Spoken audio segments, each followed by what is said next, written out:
This week, well, actually, over the last few weeks, we have received a lot of inquisitive emails. Let me see. Oh, I'm not going to count them. Probably 11, 10 or 11. And they all want to know what the heck I'm talking about when I mention dualistic thinking. Here's an example from Marion. Yeah, Marion in Hollister, California. Milton, I was sailing along listening to the show when you started talking about dual thinking. She means, of course, dualistic.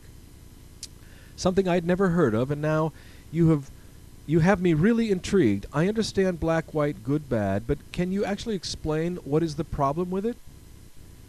Well, basically, and judging from the pile of messages, most people are not aware of their thought processes, and they simply go about using the only language and its terms that they are familiar with. But what we have been pointing out by raising the specter of dualistic thinking is that it narrows your range of possibilities down to two. And we know that in every situation there are always more than two ways to view it.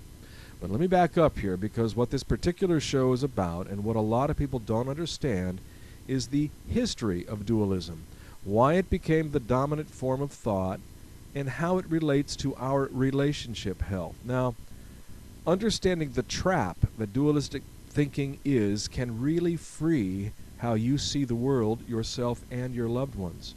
So I'm going to go off a little bit on a ramble here, if you don't mind. Dualistic thinking is literally seeing only one side of or the other of an issue and judging it in those absolute terms. Let's say a guy steals a car, for instance. We say what he did is either good or bad. We judge him to have done something bad if we can't justify it, right? Or if it's legally goes over the line. But as we apply our intelligence, we see that calling his theft bad, well, it's way too simplistic. There may be a lot of other factors that come into play and change our judgment.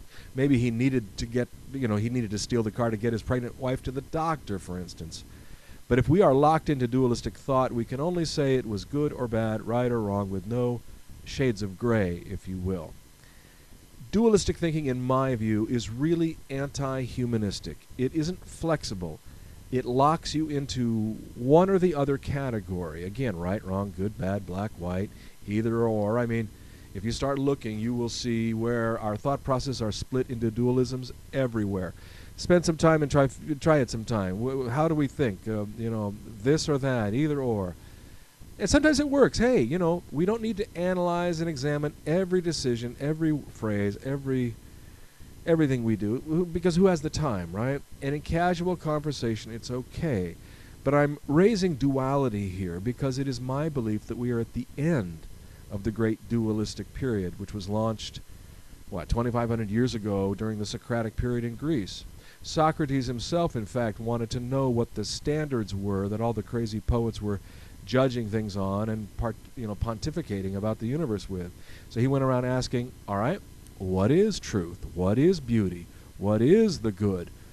He wanted to know the standard, the highest point possible. He wanted things to be definitive and absolute. And then his student, Plato, took his search and said, well, all right, you got the ideal, which we'll set up as the standard because it's perfect.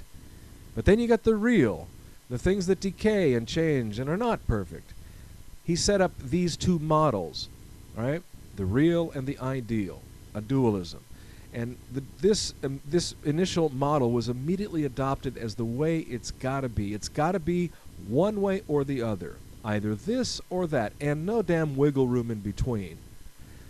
Out of that dualism, you have religion coming in a couple hundred years later and using dualistic thought by attaching morals to it, giving us heaven and hell, good and bad, right and wrong, again, with no wiggle room, right?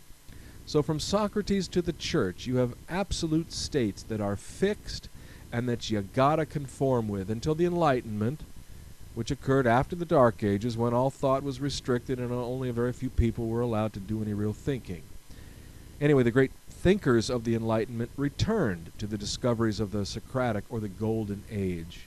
And out of that period, the industrial or the mechanical era was born,